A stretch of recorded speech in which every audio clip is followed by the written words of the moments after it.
Hello, everybody. Welcome back to Firewalls Don't Stop Dragons. I'm your host, Kerry Parker, and today we have episode 350 for November 13th, 2023.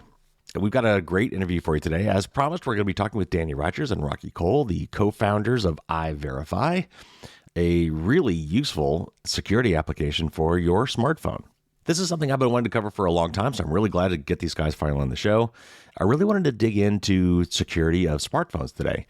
It turns out that smartphones are actually a lot more secure than our computers. They have the benefit of kind of coming later. They came after computers did, so we learned our lessons a little bit, decided that maybe we shouldn't be giving root privileges or admin privileges to the smartphone users, which, has its downsides as well. It means you can't do everything you might want to do on a smartphone like you could on a computer, unless you jailbreak the device or root the device, which I recommend against. But we're going to get into all that today. We're going to talk about why that security matters and how it works. We're going to talk about things like Pegasus and other what we call mercenary spyware. This is legal stuff sold by companies. So, they try to limit it to quote unquote the good guys, but we know for a fact that doesn't always happen. And more importantly, we're going to talk about how to prevent those things and how apps like iVerify can be used to not only prevent these things, but actually be on the lookout for these things and warn you when it thinks your device has been compromised. So real quick, before we get to the interview, I want to run through a couple items, a couple words that we throw around that you might not be aware of. One is BYOD, which is short for bring your own device. This is the phenomenon of working for a company and needing to use your device for work as well, but you bring your own device from home, and so they can only control that to a certain extent. Well, Apple and Google have come up with ways to do that, and one of these methods is called multi-device management, or MDM. And so what that is these companies can actually install a profile. You need to do it, but as a condition of employment in a lot of cases, they will say, well, if you're going to work here and you're going to bring your own device, then you need to install this profile. And what these profiles do is it gives your employer some say over what goes on your phone, like make sure you have to have a password set, and the PIN code to get into your screen, your lock screen, must be of a certain caliber, a certain strength. It probably disables you from installing certain apps, things like that. So it's a compromise. If you're going to bring your own device, then you still need to submit to some of these requirements from your company, and the way they impose that is through this thing called an MDM profile, or multi-device management. And one of the other terms thrown out was SMB, which is just marketing speak for small to medium business. All right, I think that's all we need to prep for this interview. So let's get right to our interview with Rocky Cole and Danny Rogers from iVerify.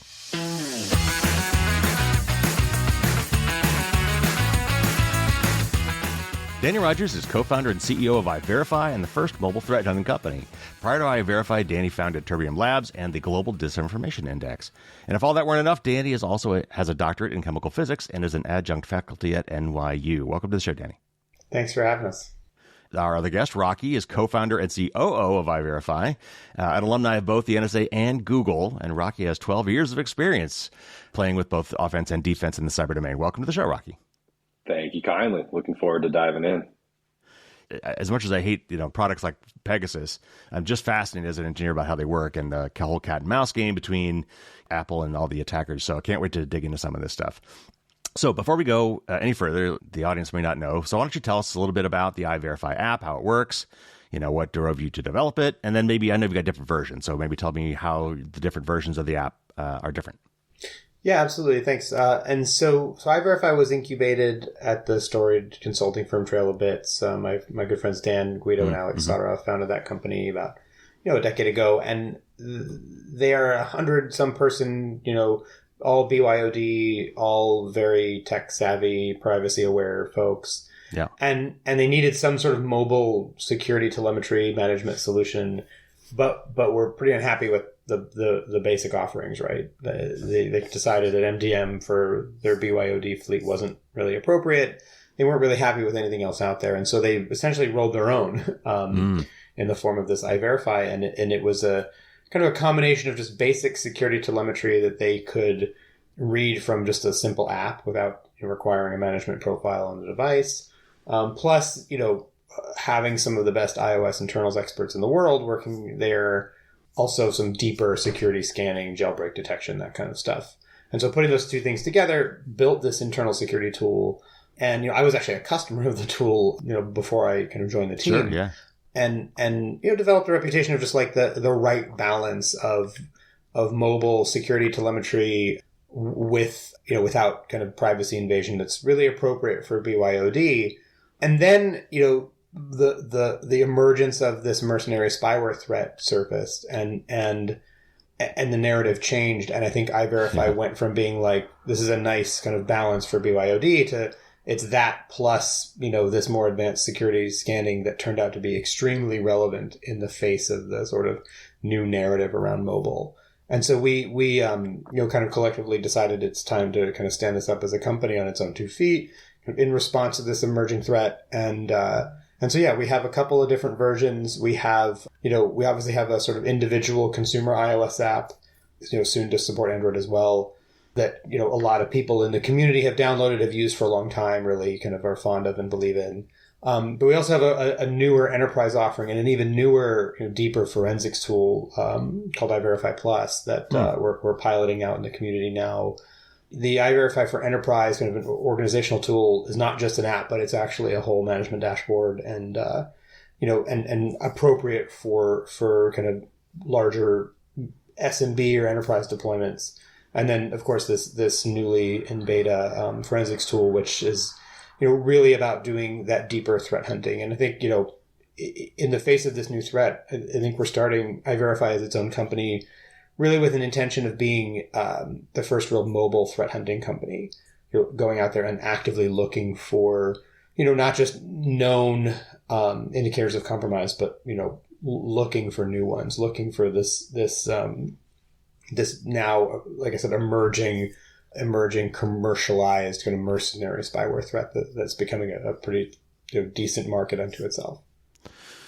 I try to avoid being hyperbolic. I hate clickbaity stuff, and just needlessly stoking fear. And I know once we start talking about these, when I teach my security class, one of the first things in my class is the big "don't panic" smiley face from Hitchhiker's Guide, right? Because I'm about to tell you all the worst things that are going to happen or that could happen. And then it doesn't mean they're going to happen. I always liken it to sex ed, because in sex ed, they teach all the bad stuff that's going to happen and just take the good stuff for granted, right?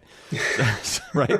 So okay, sure. We can go with that. So, what are the threat models really that iVerify is designed to address? I mean, what kind of people really need this level of protection?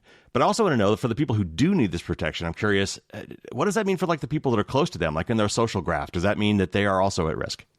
Yeah, well, that's a great question. I mean, first, a little about me, because I think it's relevant to answering your question. I actually started my career as a hacker at the National Security Agency before moving over to the light side at Google and defending the internet from threats. I spent the first half of my career making the internet less safe, and so I've been doing my penance ever since. I think we have kind of 3 use cases, really, is what we're seeing. The first use case is like, frankly, and it's kind of our original use case, is just a base layer of security for companies who have never used any kind of mobile security tool before. I mean, I saw a stat the other day that like only 40% of companies use any kind of mobile security tool at all. And that includes MDM, by the way. Which I hope we can get into later, because we have a lot to say about MDM. But so, there are a lot of small companies out there who just want, maybe, as Danny said, maybe they don't think MDM is the right solution for them for a variety of reasons, and they just want a base layer of security. And frankly, the reason we founded iVerify was because, advanced mobile threats are frankly proliferating. I mean, mercenary spyware is moving downstream.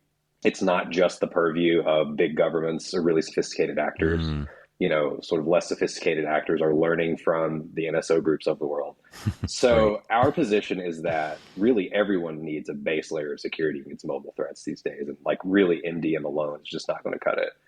So one use case is, companies, they're like, maybe I should do something about mobile security, and I'm not super comfortable with MDM, or I think I need threat defense and MDM kind of combined, right? So we can help with that. Another model that we see is a base layer of security plus really advanced protection for people in really sensitive positions, like executives or less thought about, frankly, sysadmins.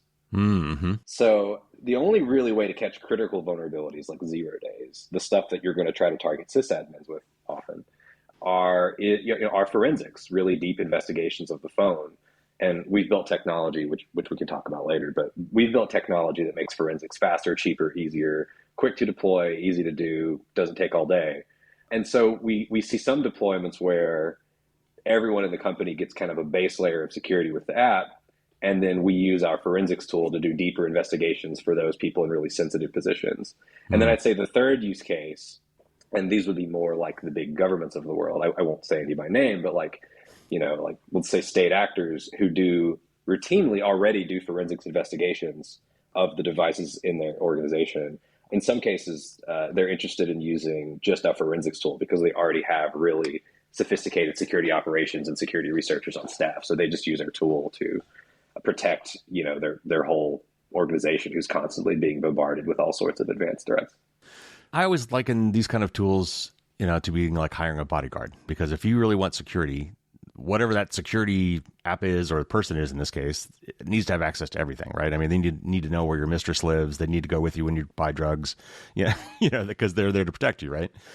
You can make these people sign NDAs because they're people, and maybe sue them personally if they screw up. But if I'm just installing a VPN app or antivirus app or something, some other security app, how do I know that I can trust it?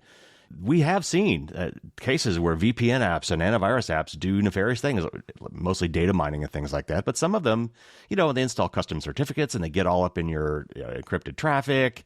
And some of them have had their own serious security vulnerabilities themselves and have been, perhaps the cure's worse than the disease kind of situation. So as a consumer, as I'm looking at these apps, and how do I know which ones I can really trust? Well, I mean, I think that's a great point, and it gets right to the heart of why Rocky sort of insinuated MDM is not often the most appropriate solution for people or companies, because at best case, it's putting a management profile on the device, and if it's your personal device, whatever the technical privacy implications of that are, the perception is pretty negative, right? Mm-hmm. Right. My employer is putting a management profile on my personal phone. They gain some level of control over it. There's just generally a sort of employee backlash to such sorts of invasive measures.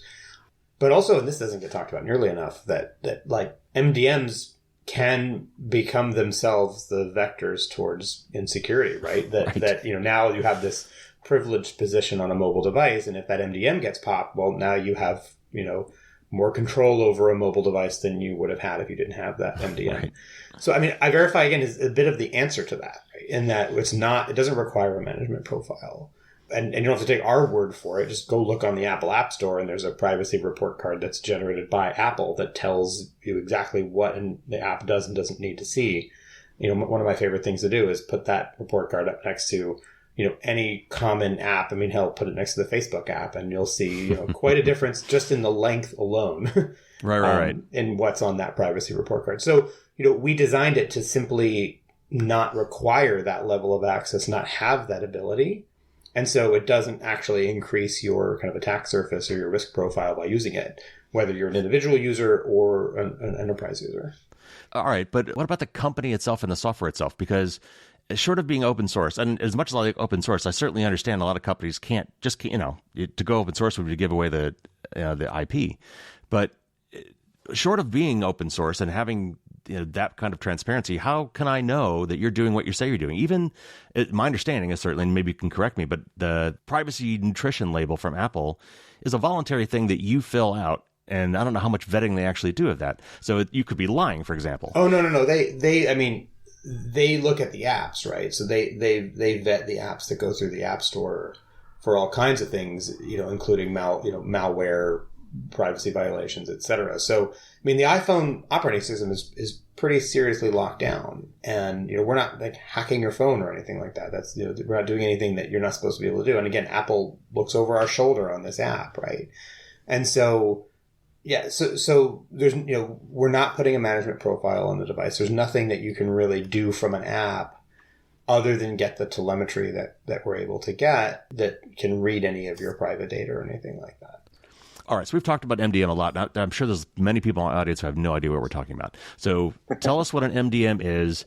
And then maybe explain to us, in this bring your own device kind of environment, what should employees understand about what that really means? I mean, because I've been employers that said, okay, well, if you're going to use your phone, you've got to install this profile. I'm like, what does that mean? As an engineer, I have some serious questions, but I can see a lot of people thinking, okay, I'll just do it.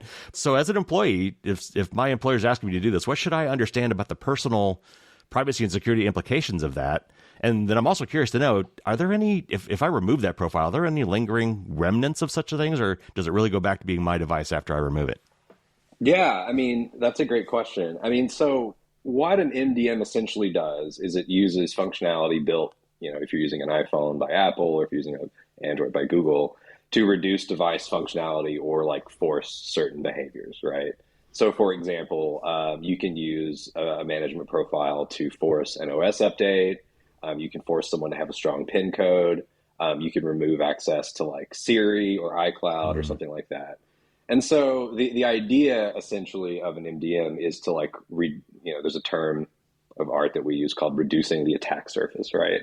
Just reducing the opportunities that adversaries have to do bad things to your phone. But, like a lot of things in the security world, the MDMs are only as secure as the employers are, scrupulous putting them on your devices. Like MDMs can also be abused by people, who don't maybe have a strong moral compass. And there's plenty of examples of this happening. Or who just want to get overzealous about the things they want to be able to do to your phone, as far as I'm concerned. They could be doing it for the right reasons and still be invasive. Right. Like, for example, they can, use an MDM to install VPNs or apps on the device that actually like can track your user behavior and actually can be really invasive, right? And that certainly has been done. And I think the net effect of this is that, I mean, as Danny kind of alluded to, is that, whether it's true in the aggregate or not that MDMs are invasive, I think is beside the point, because it is certainly true that MDMs are pretty widely despised by users. I mean, you can go look at some of the reviews for them in the App Store. Like, I'll just beat up on one just for fun because it's my former employer. Like, if you go look at Google's iOS management profile, it has like a 1.7 star review in the App Store. And, we have a 4.7 star. I'd just like to throw that out there. And the not that we're counting or anything. No, and the feedback is basically like, one, I don't know what it's doing. It's not transparent, and it's annoying to use. Like, it's difficult to implement. I don't know, and I don't trust it, right? Right. It feels icky, right? It does feel icky. It feels icky. That's what it boils down to. And there's no getting. You can argue technically your way any way you want, but at the end of the day, it feels icky. It feels 1.7 stars icky.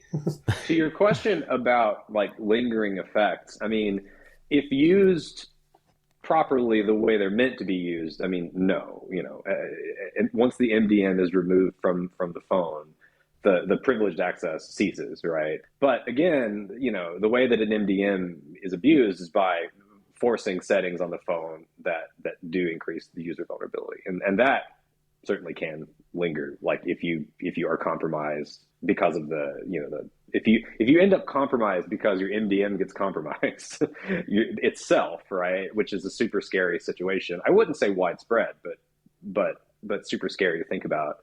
Like that would certainly have lingering effects, because once you're compromised, it's really hard to reel that back in.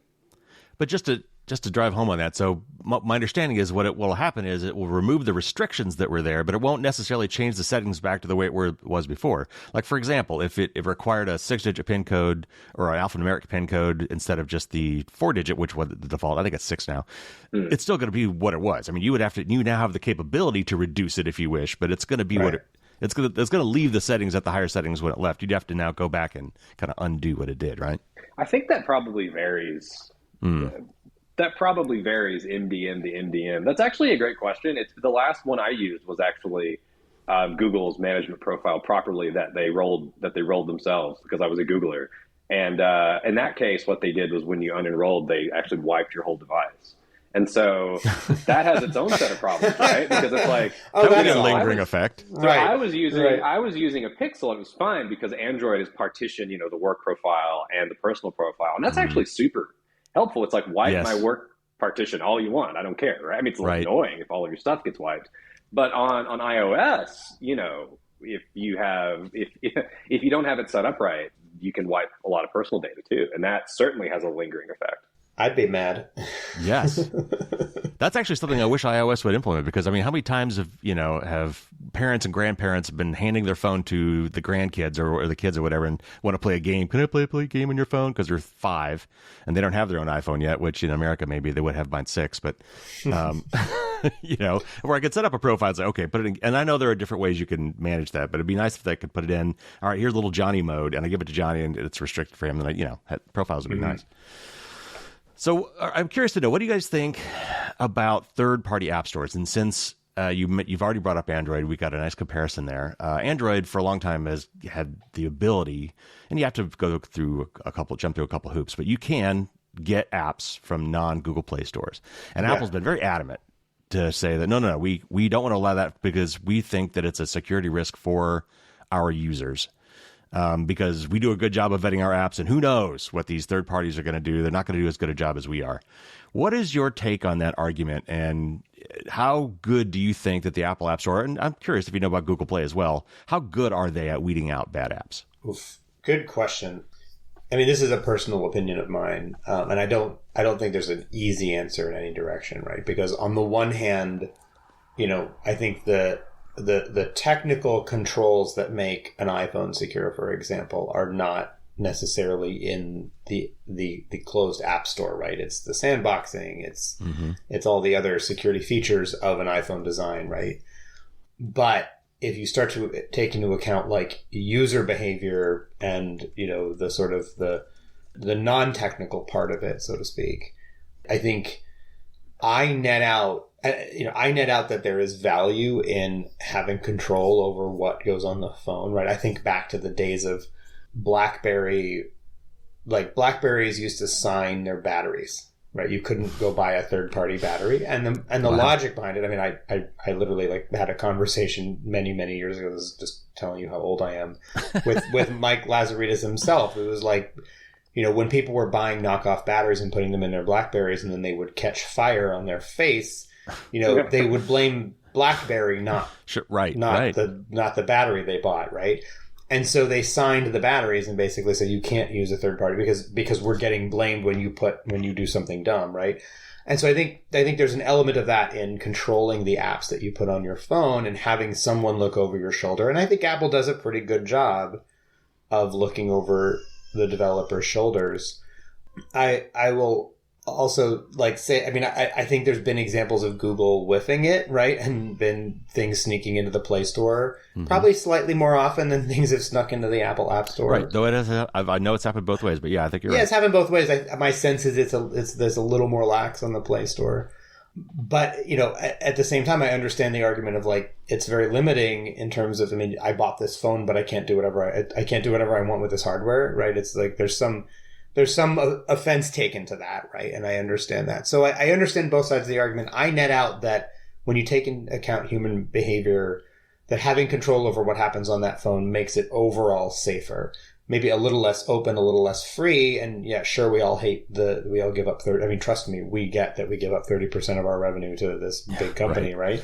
And so all of that taken into account, just purely from a sort of general user safety perspective, I think having control over what happens on that piece of hardware, which is full of our most intimate data, is a net positive. And if and when that does change, which I think it very well might, and there's good arguments to be made for it changing, I do expect there to be more mess, right? And in addition to the sort of super advanced stuff that we focus on, right, there's this whole universe of stalkerware and things that either get sideloaded or get loaded that are, say they do one thing and do another thing, whether it's, stalking in a domestic abuse situation or stealing a bank login, whatever it is, or mining Bitcoin, etc. I think that you're going to see more of that happening. It's inevitable. And whether that's worth the trade is not. It's not my call at the end of the day, but I think there is definitely going to be a trade made. But Danny, I will say I do agree with that. But I also think from a security point of view, I mean, yes, having Apple look over everybody's shoulder has undoubtedly made the apps safer. I mean, I don't think anyone can really argue with that. But I think what, Apple has really done that I think makes iPhones a more secure platform for, let's say, most users. Note that I'm not going to say all users, but for most users, is the strong sandboxing. Like, I think that makes it really hard for kind of run-of-the-mill actors to do bad things with the phone. Also, exploit mitigations, we can get into this, but like lockdown mode, actually, it's not for everybody. But when you do need it, it's actually quite helpful. And code signing and entitlements as well are strong mechanisms as well. So, I think our VP of research, I talked with him about this the other day, and his point of view is like, if you ask every iOS security expert, the first thing they'll say is like sandboxing is like the number one thing. To clarify a couple points. So first of all, that sandboxing, those kind of things, those technical means you're talking about, that would apply to even third-party apps. I'm assuming if they had to open things up, that applies to any app running on the phone, right? So even if they do have a third-party app store, you will get those benefits. Yeah, those are design features of the OS. Right. And so like that helps when you're talking about an app that's trying to do something else. But if you're talking about a fake bank app that's, doing something like technically very dumb but still impactful, right? Like I think that's where the problem lies, right? I think legally Apple is going to end up having to do it, and I think honestly you should have the right to run anything you want on a phone. Absolutely, and I think an Android phone, where you only load apps from the Play Store, and it's out of the box Pixel, where it's essentially nearly as secure. I mean, maybe there's differences in the technical, like in the sandboxing and stuff, but I think generally speaking, it's a pretty secure device. It's when people start sideloading that things get messy. Right. And so for that reason, as a security advocate, I will certainly be recommending to anybody who listen to me that you always go through the Apple App Store, even if you have the ability to go outside of it. Same thing I would recommend. Yeah, unless you're like unless you're like a particularly expert user. The same way, like if you run your phone in developer mode and you run test flight, people can push things to you. Or run beta software. Yeah, like I can run test flight and people can send me apps to run in their test flight, and like it doesn't get nearly the scrutiny, and they can do all kinds. And there's been examples of malicious actors, sending me something like, hey, just install this test flight thing and then download my app, and then now you're mining them Bitcoin or something dumb like that. Right? Or apps that have used that function to get around Apple requirements on apps, to bypass some of the Apple restrictions by making it a test app. Exactly. All right, I have a very specific question that I don't know if you have the answer to, but I've always been curious. If an app is if makes it into the App Store, on the Apple App Store, or I guess Google if you know this, if it makes it into the App Store, but later it either changes or Apple or Google finds out, oh, this is malicious, this is actually bad, or it violates our terms of service, and they take it down from the App Store. For the people who have already installed that app, is there any notification to them? Does it get removed? Does it get disabled? Or if you've already installed it, you're just screwed until you realize that that's a bad app? Oh, great question. That's a good question. So don't quote me on this. We should go look it up afterwards. If you're listening to this podcast, do your own research. Which, as Danny and I know from our prior lives moonlighting as misinformation experts and researchers, is the most horrific phrase you'll ever hear. Yeah. Don't do your research by asking Joe Rogan. But I do believe you get a notification from, at least I can speak to Google. I think if Google gets something out of an app store, I think you get a notification. Well, if any of us figure that out, I will put it in the outro notes with the results of that research, if we can figure it out. But I was just curious if you knew. Okay, moving on. So, what does it mean? Let's do some basics. What does it really mean to jailbreak a phone or to root a phone? And I'm curious, just historically, how hard is it to do today, and how has that kind of evolved over time? Because obviously, I'm hoping what you're going to say is they've gotten better. I can take this one. So the way that I think about it is jailbreaking a phone means to release your device from the, quote, bolts and shackles, as my VP of research calls it, of some of the restrictions that Apple puts on iOS. So it means that you can run, apps outside the sandbox. So like between the sandboxes, but you can run apps across the sandboxes, basically, which is verboten if it's not jailbroken. And you can also root the device, which basically means like if you pull up a proper terminal on a Linux machine, you can run pretty much any program you want there. That's basically gives you the equivalent of running a real terminal on iOS. And, if you jailbreak... It's like God mode. Yeah, it's like God mode. And it gives you the ability to customize the phone in a lot more ways. You can change the behavior using system settings. You can go into the system settings and make changes that give you a lot more permissions or have the phone run in different ways than it's not supposed to. And that basically the sum result of it is that it's easier to attack the device and more importantly, gain a position of privilege and stay hidden as malware. Well, and I mean, if you can do that to your phone, so can anyone else do that to your phone. It's basically right, and that's kind of the difference between like hacking and jailbreaking, right? Like if you jailbreak a phone, then like anyone can access your phone. If you hack it, that usually just means you've given yourself a privilege. You've given yourself as the hacker a privileged access to the device, but you might not be able to work across apps, for example, or across the sandbox, for example. Yeah, I mean, a lot of these terms. I mean, there's some very specifics depending on what scenario you're talking about, but yeah. To your question about prevalence, I mean, that's a really interesting question. I mean, I would say it used to be quite easy to jailbreak a device. I mean, what you used to do is you used to basically find the oldest version of, you used to find someone running a really old version of the OS, which gives research, or hackers, I should say, a long runway to go figure out what the vulnerabilities are, right? And then you give it a crack. So, jailbroken devices tend to be older, and they tend to be running older versions of the OS. Recently, though, I'm happy to report that my VP of research says we haven't seen a full jailbreak for iOS 16 yet. So in order to gain privileged access, you actually have to do like a lot of smaller jailbreaks. And really, like we are, generally speaking, moving away from jailbreak detection as kind of the means of hunting down like mobile malware. It's just less useful. Yeah, and Apple, they sign all their software, and another thing they often do is they stop signing older versions so that you can't like go back, right? I mean, because that it's downgrade attacks, right? It's taking a phone and putting an older vulnerable OS on it so that you can jailbreak it. They disallow that now, right? By not signing those older versions anymore.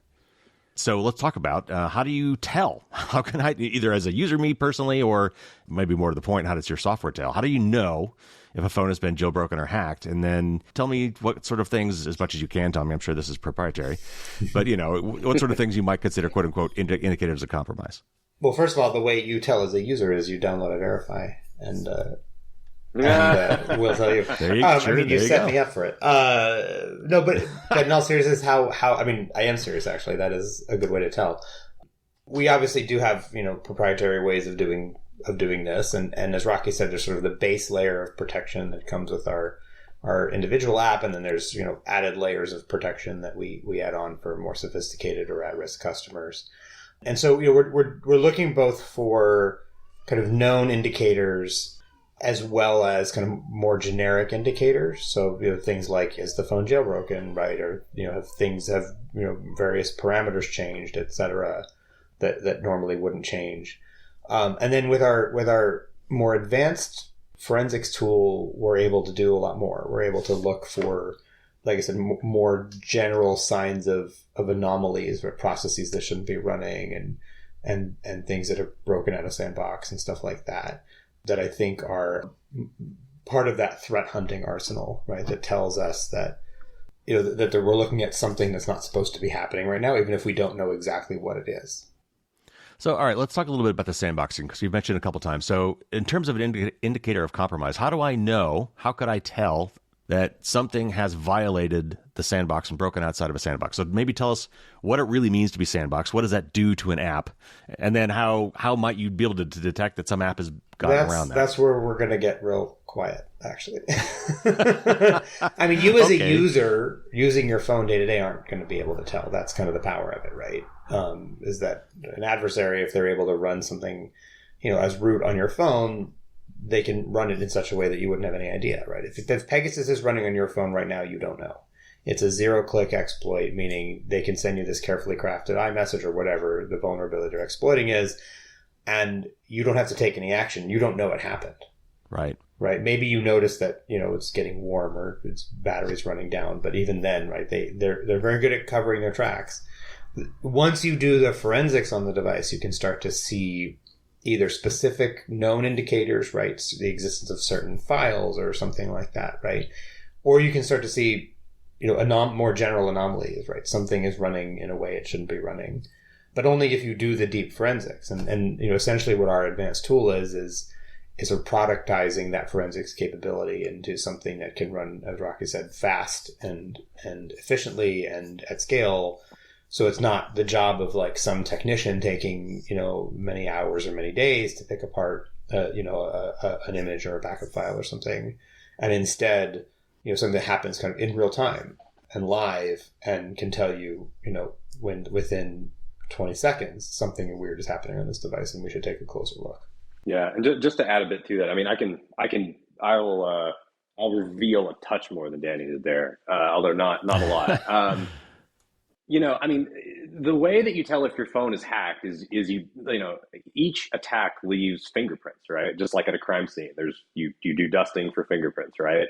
You kind of do that on phones. That's why they call it forensics, actually. I mean, the etymology goes back to dusting for fingerprints and Sherlock Holmes with his magnifying glass, right? Finding locks of hair. Yeah, like there's the equivalent of those artifacts on phones, and they look different from one piece of malware to the other. Like there's not like one thing you look for that you're like, bing, it's jailbroken, right?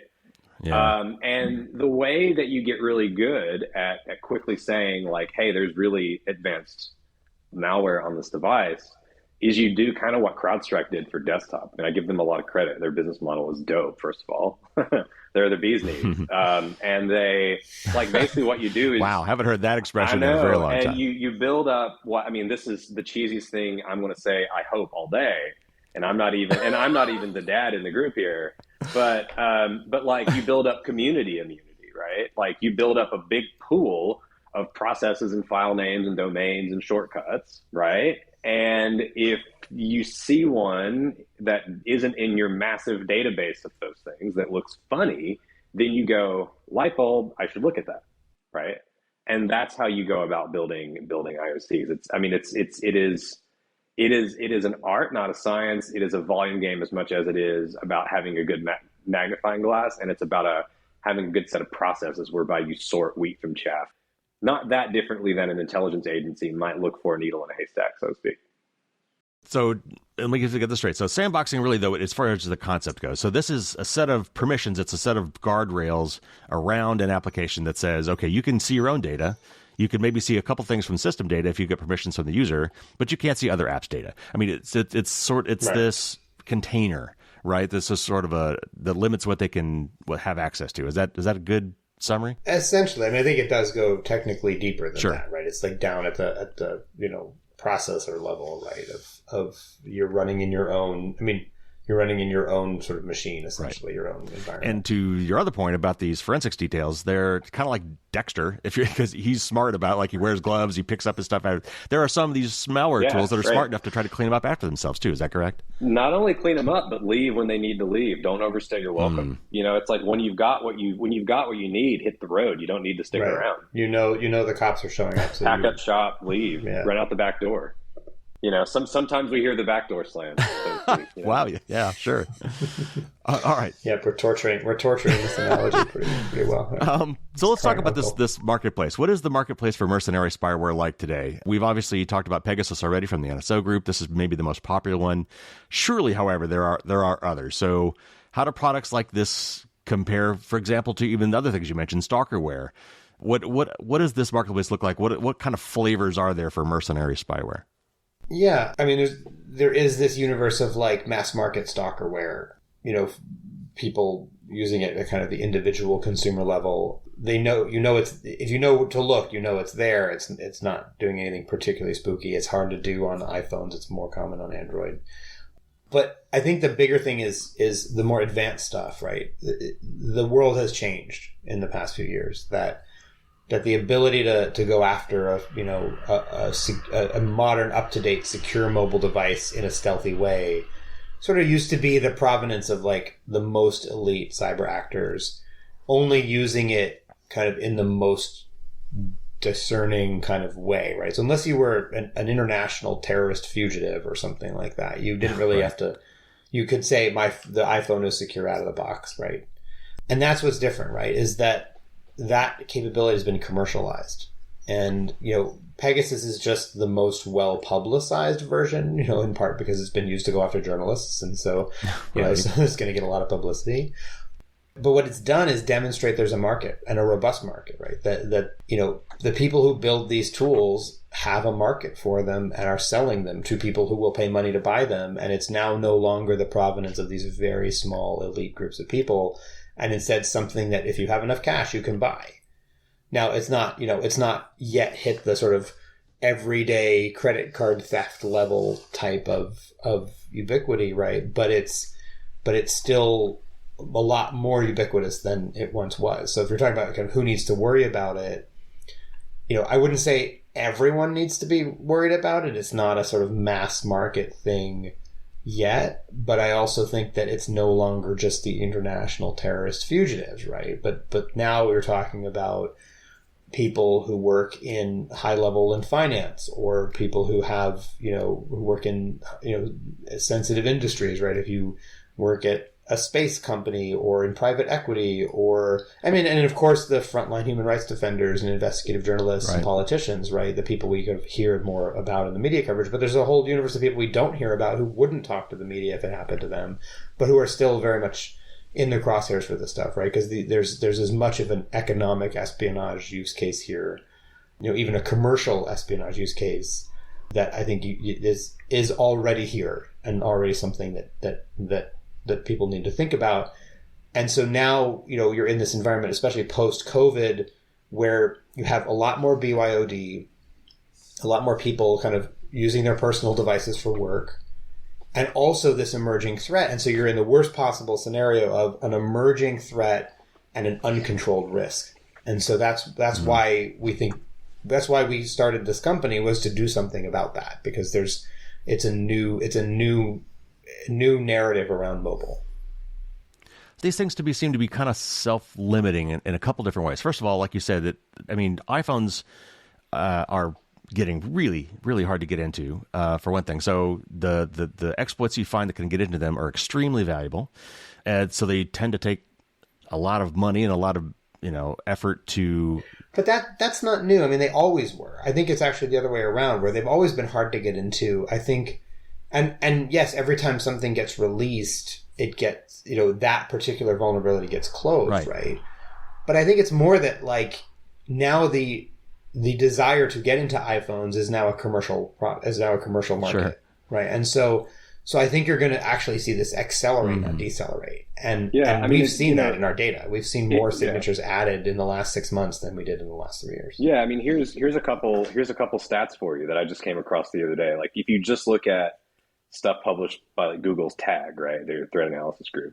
Shout out to Billy Leonard, by the way, if you're listening. Critical vulnerabilities on Android grew from 571 to 897 over the last couple of years. So that's about 138% increase, right? And another stat, about 80% of zero-day vulnerabilities were on Apple iOS platform. So then if you do the math on that, you can see there's a really big growth just on iOS vulnerabilities. And I think what that reflects... 80% of the total... Obviously, 80% of the total is Apple? Yeah. 80% of those 0 days. Of 0 days. Disclose 0 days. Disclose 0 days.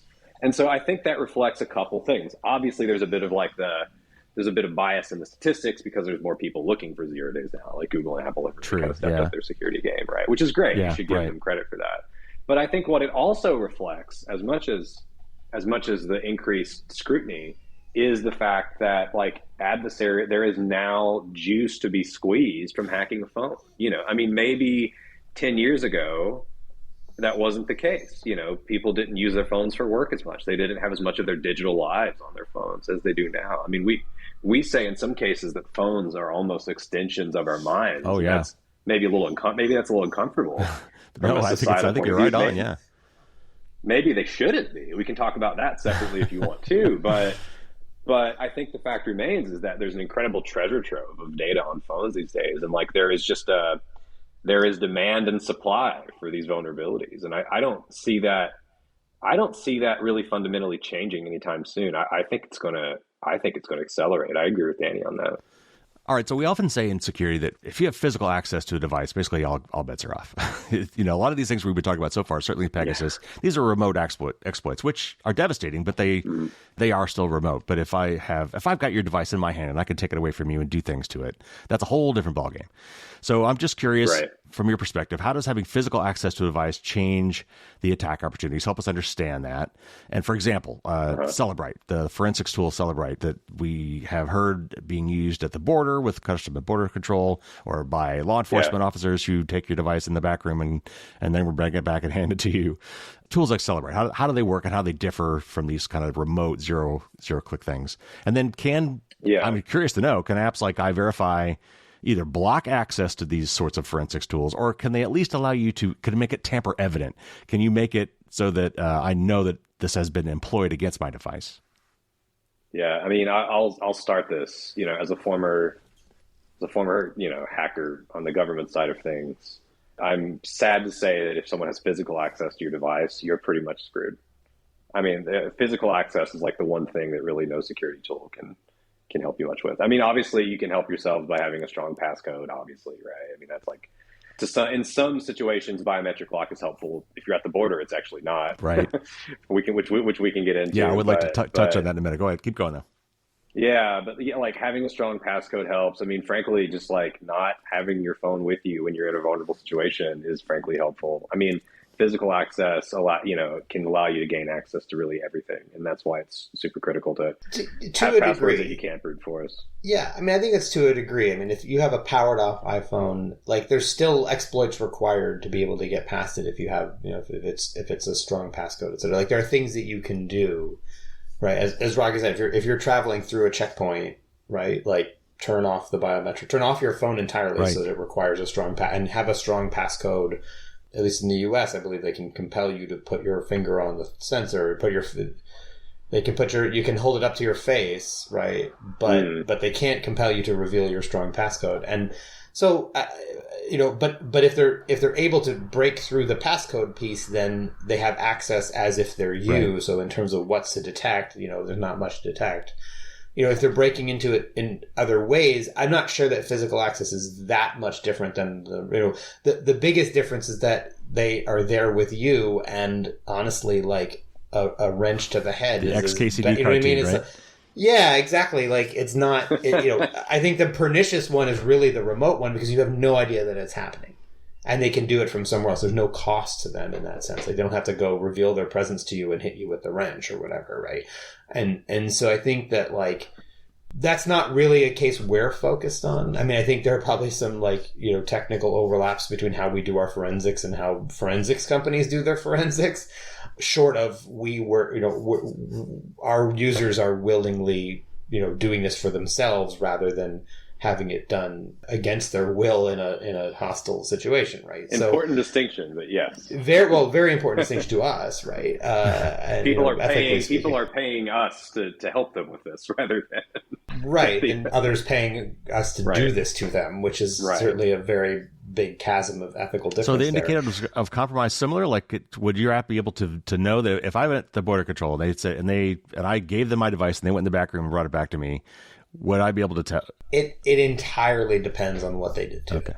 Yeah, I mean, Cellbrite has so many different use cases. I mean, like the core use case of Cellbrite is like gathering digital forensics, but it's digital forensics like evidence of a crime, right? So it's like Cellbrite is like they are looking for your messages, they are looking for your emails, they are looking for your call records. Like we aren't looking at any of that stuff. That stuff's not helpful for us, really. It's not helpful for us anyway in the first place. And some of these tools actually use the port. I mean, that's another reason when the physical device, if you have access to the Lightning port or now the USB-C port, doesn't that give you, because there's these weird DFU modes, I forget what that stands for. Well, if you trusted it, right? There's definitely like security controls in place for if for those scenarios. Yeah. Well, there have been for a while. Well, Apple right? I think iOS 16 is when you first started seeing the pop-ups of, do you want to trust this thing that you just plugged in, right? And that's iOS 16. I didn't think it went back that far, but maybe. But yes, you're right. Apple has started to lock that stuff down too. And I just want to make very clear the point you said about turning off your phone, because when you turn off your phone, that requires you to use a PIN code to start it back up. You can't use biometrics, correct? Correct. All right. So let's talk a little bit about Apple and Android if you'd like to throw it in there too. But we've talked about a few, but what kind of security mechanisms do they build into their phone now? Do they have their own built-in jailbreak detection? Because I would think that sometimes for like warranty purposes, sometimes Apple wants, because they've got indicators for if you got water in there. They used to have that. Do they also have something about, okay, you've jailbroken a device that's out of warranty, we're not going to fix it. So do they have that kind of stuff built in. And then talk to me about lockdown mode. I would think that's really pretty cool. So I'd like to know what you think about that and what it does for you. Yeah, I mean, in general, I would say, well, at a high level, let's talk a little bit about the difference versus Apple and Google, and then we can get into specific things Apple's done. So people often ask, like, is an iPhone or an Android safer? And like, the honest answer is like, it depends. Right. Right. As always. You know, I do think all of the like, you know, the stuff we've talked about earlier, you know, the sandboxing and, you know, the App Store and, you know, attestations and code citing and all that, like, all that is super helpful. But like, you know, on the Apple side of things, like the walled garden that is their ecosystem has in some ways created space for really sophisticated actors to move a little bit unchecked, right? Google has kind of different problems. Google's main problem with Android is when I was at Google, I saw this chart that was like a pie chart. And I mean, I swear to God, it looked like people were still using Android 1. Oh, like, sure. I mean, yeah. It's like at any point in time, and it's like there's like a slight majority of people, or a plurality rather, a slight plurality of people using the latest OS, Right. and then it's like every other version is still kicking, and like you can immediately see from a security point of view how that creates all sorts of vulnerabilities, because if people are running Android 3, people have had a long time to pick that thing apart. Right. So that's the kind of problem that Android has. By the way, just a quick plug, this is something iVerify is really good at helping with. We usually tell people well before Apple and Google does that they need to update their operating system. Quick plug.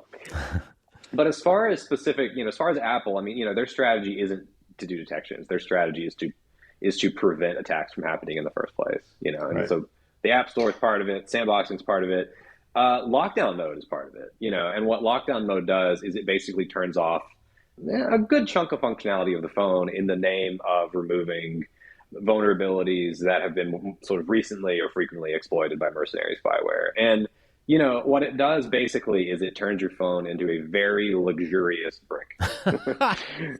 And some people need a luxurious brick. You know, I mean, if you're a journalist reporting on human rights abuses in pick your country and an authoritarian government is going after you, like, a brick is exactly what you need. And I highly recommend the brick, right? But if you're everyone else and maybe you want to be protected against malware and you don't want a brick in your pocket, like, there are better alternatives. Well, I use lockdown mode. I honestly didn't notice that much of a difference. I think a lot of the features that it disabled, like live previews of links that are sent to me in messages, and I think even things like photos, it'll still show you photos as long as it's from a contact you've exchanged with before. I actually, but there's some parts of the user experience it does break, right? So like talk about JavaScript on websites and things. And how many like websites today will? I know that a lot of them use JavaScript, but most of them are supposed to have a built-in thing that says, well, if JavaScript won't run, give them something by default. I mean, how many web pages actually do not work without JavaScript? By default is not. Well, look, it's not that it's not usable. It's that it's certainly a degraded user experience. And I think it's more that a company like Apple, like, user experience is the first and foremost most important thing. And so for them to voluntarily offer a degraded user experience is like a significant. That's true. Yeah, it was a big deal when Apple did this. I was actually pretty pleasantly but surprised. Yeah. Yeah, and in their mind, it's a way to offer something to the sort of subset of. You know, I mean, at the end of the day, Apple is a luxury consumer goods product company, right? They're like probably more in common with Louis Vuitton than than like someone else. I mean, they do amazing technology, but it's in the service of consumer luxury goods, like really nice headphones and now VR headsets, and so I think that it was they basically wanted to offer something to this subset of people who are at risk for this stuff. It's not in their minds, it's not a huge number, but it's a meaningful, the people who it are meaningful people, right? and to them. And so I think, like, it was a concession in that sense. And I think they're still iterating and learning about kind of the implications of that. There's features that kind of have been rolled into the everyday user experience that they learned from deploying lockdown mode and whatnot. But at the end of the day, it's a big deal, and we're big fans of it, as Rocky said. I think as important as it is, though, it's like, unless you're going to go around with the degraded user experience all the time, like, you should know when to turn it on, and that's where we come in. Yeah, and also, I mean, I should be clear. Like, I'm not bad mouthing it. Like, I think there is some evidence, although, as Danny said, I think there's still a lot of testing that needs to be done, and I think we're still kind of working through this. But, like, there is some evidence that it would have prevented some of the Pegasus and Predator attacks, like Citizen Lab was published about recently. So for like a lot of people who are on the front lines of digital conflict, like it's a very useful tool. And like I do fundamentally like endorse it. I want to ask you guys, and Rocky in particular, I want to get your perspective on this since you've worked at the NSA. He chuckles knowingly. Should governments be doing more to shut down the market for these mercenary spyware products and zero-day vulnerabilities? I mean, to me, it just seems anathema that there's a company called Zerodium that is out there explicitly, openly trading in the market of 0 days, and Pegasus, and so we only sell to the good guys, and I think that's demonstrably not true. Correct. So.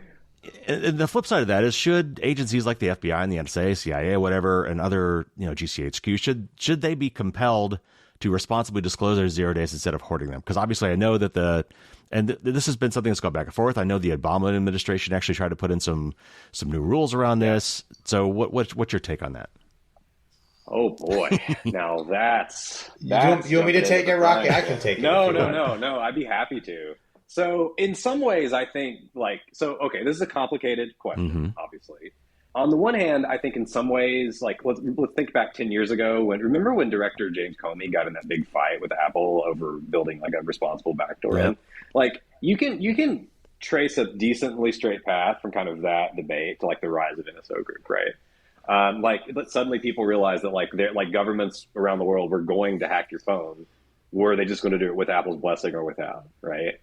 And so that decision, while it probably was the right one, for Apple, and I actually agreed, I thought the director of the FBI was wrong for pushing for that. Like, I think it did play a role in leading to this sort of rise of mercenary spyware. So for every action, there's an equal and opposite reaction, right?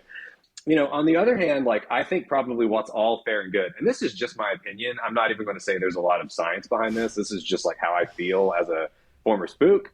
Like, I think it's all fair games for like the NSA to go toe-to-toe with Apple in terms of like if the NSA wants to keep the country safe from terrorists abroad, or keep track on foreign adversaries who we might go to war with. Like, I think it's all fair and good for NSA to go toe-to-toe with Apple and develop 0 days on their own and even deploy 0 days on their own. Where I get uncomfortable is this notion that any private company can just build their own 0 days and then deploy them and use them on someone else's behalf. Right. And like, I just see no real reason for that. I'm actually comfortable with like, the Booz Allen Hamiltons of the world going out and building $5 million 0 days and selling them to the NSA, so long as the NSA is the one deploying them. The idea being the NSA, in theory, is at least answers to an elected official, right? In a democratic government. But like NSO Group, like, no, that should not be a thing. I pretty strongly feel that NSO Group should not exist. And like, there seem frameworks out there to try to like regulate the commercial spyware business, like frameworks by which, like treaties, like attestations by which that kind of like what NSO Group is trying to do, except they would have to be transparent about it to like the EU government or the US government and be audited by those governments in terms of like who their customers are, how they're using the like tools, nuclear right? inspectors. So, like, they have to allow inspectors in and that kind of thing. Kind of, yeah. It could be done like that. But my gut, and I see Danny's dying to get in, so I'm going to let him here. My gut is just that NSO Group just should not exist.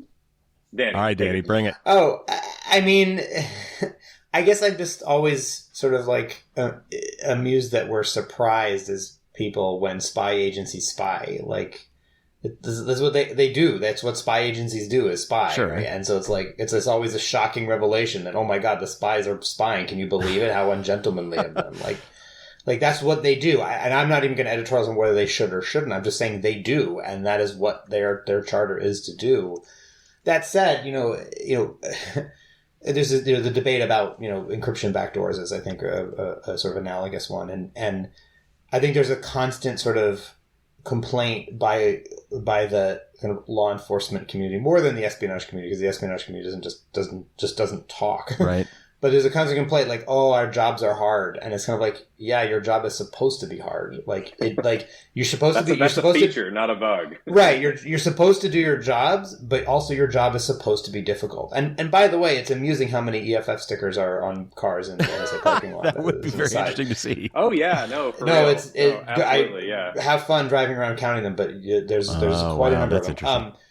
But and then you don't see the cops going around being like, hey guys, like, it'd be a lot easier for us to search your house if you just left your front door open.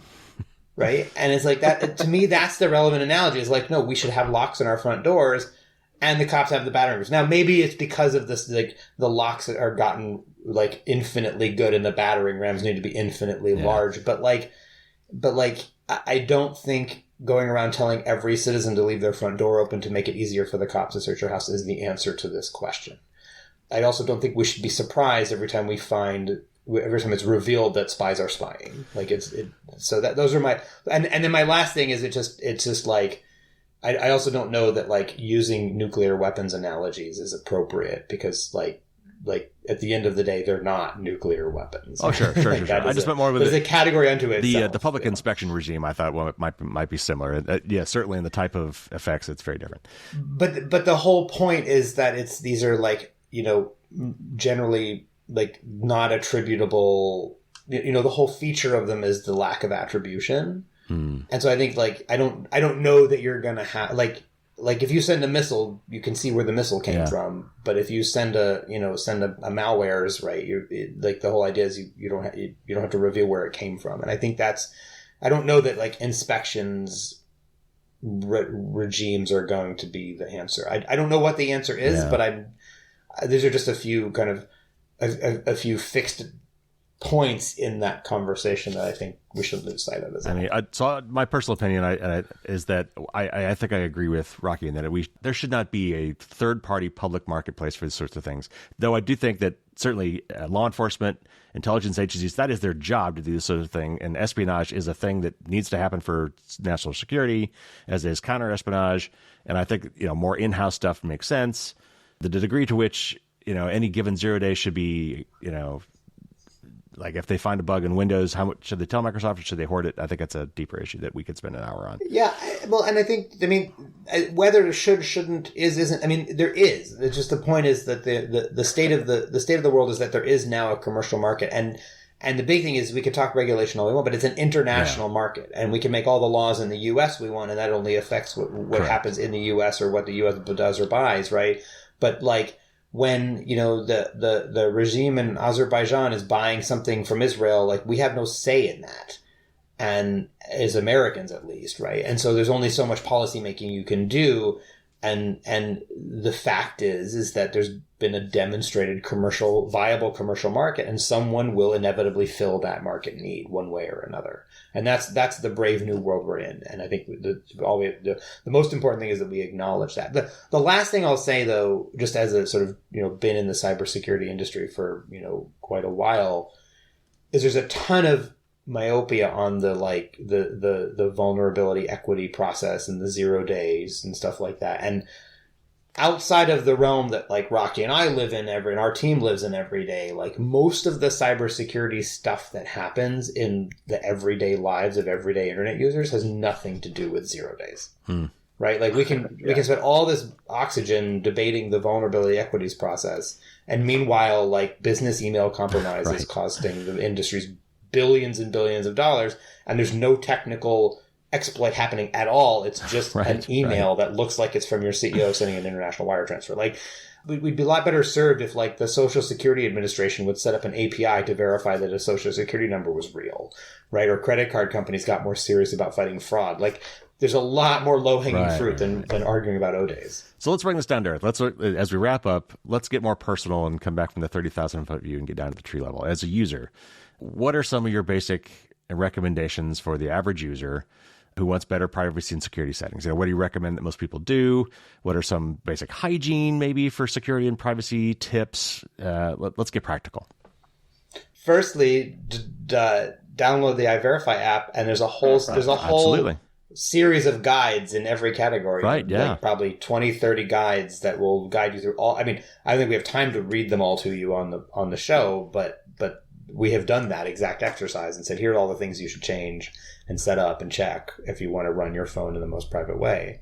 Rocky, I don't know what you're going to add, but. Oh, I was just going to say, the single most important thing anybody can do for mobile security is to keep your operating system updated. Yeah. Like the minute you get that little red dot that says update, that little red bubble that says update, do it. There's a good reason they're pushing that out. It's not that Apple is trying to turn your phone into a brick with bloated software, because they used to do that, but they don't now. and now, like, if there's a little red bubble there, it is because probably one of our friends in the research world has found a vulnerability and that needs to be patched. Again, iVerify helps with that. We usually tell people days, if not a week before Apple or Google does. So that's super useful. We've already talked about strong passcodes. I mean, it's a boring topic, but it's super helpful. The last thing I'll add, which is kind of, I think, like maybe less talked about, but is really important, is the role that encryption plays. I mean, for example, when you're like surfing the web on your phone or about to click on a link, make real sure that it's HTTPS, as in secure. HTTP links are a highway to bad stuff too often. So that's another little thing you can do just on your own to be safe. And then the final thing, I think, unfortunately, I think most breaches still happen because of social engineering to some degree. I think it's just phishing and bad links. So, if you don't know the person who sent you a link, don't click on it. All right, gentlemen, that was fantastic. One last question before we go. What's next for iVerify? What's on the horizon for you guys? Maybe, what new features and things like that? And you guys just recently spun off. Does that affect your plans at all? It definitely does. I think we are definitely moving towards this threat hunting vision, and I think that's really our intention, is really to be the first mobile threat hunting company with a focus on harmonizing that privacy and security balance.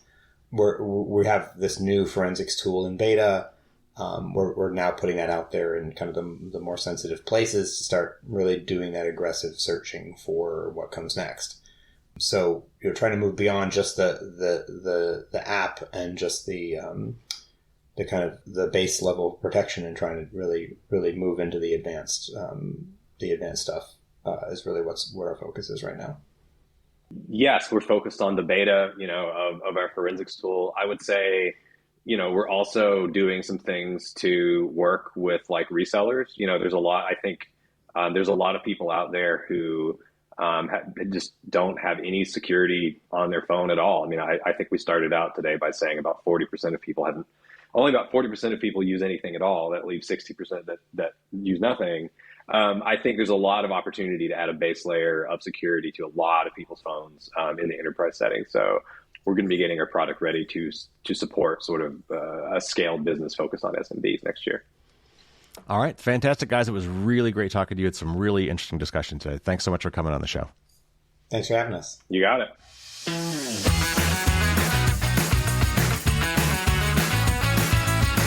That was really interesting. I'm so glad we got those guys on the show.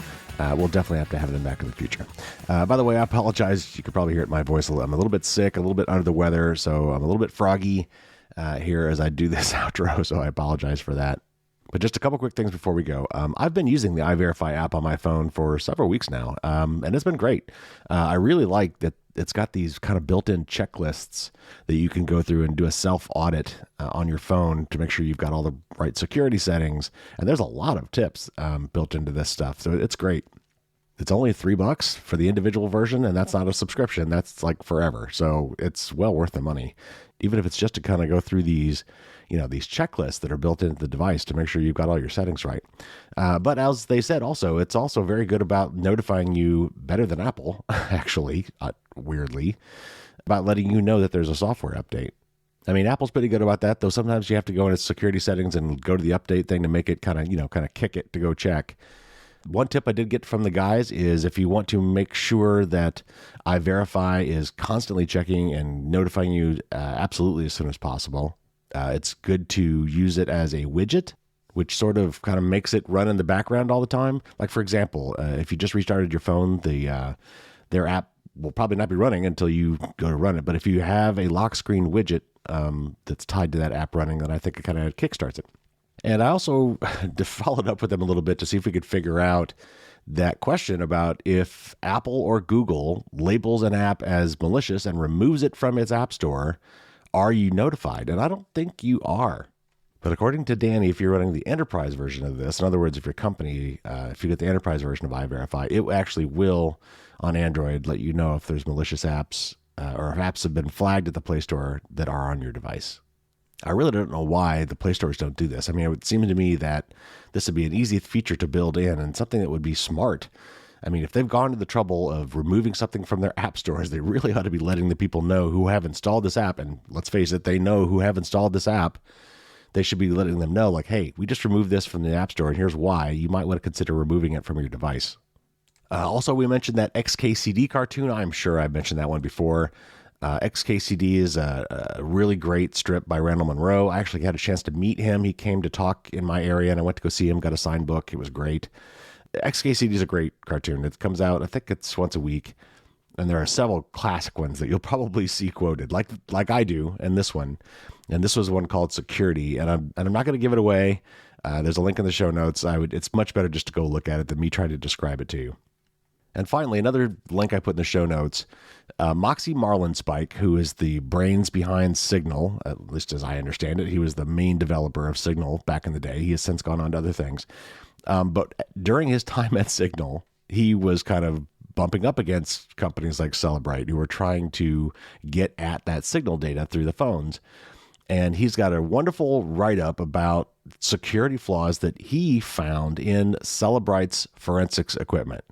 And it's really kind of funny because the way the story starts, he's, oh, look, I'm walking down the street and look what fell off the back of this truck. This is a Celebrite kit.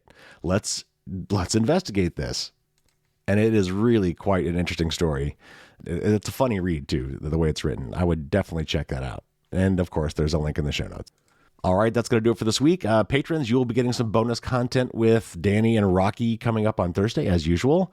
I asked them how they prepare for going to hacker conferences, what sort of security precautions they take when they go to things like DEF CON. And we just dug into some more about security on phones. So anyway, as usual, you'll be getting your bonus content on Thursday. Next week, I've got a news show for you, and I'll be doing my annual best and worst gift guide for my tip of the week, with holiday shopping season rapidly approaching. And then after that, we've got an interview on smart cities and invasion of privacy. So lots of great stuff coming up. Subscribe if you haven't. And until next week, as always, stay safe out there and don't get caught with your drawbridge down.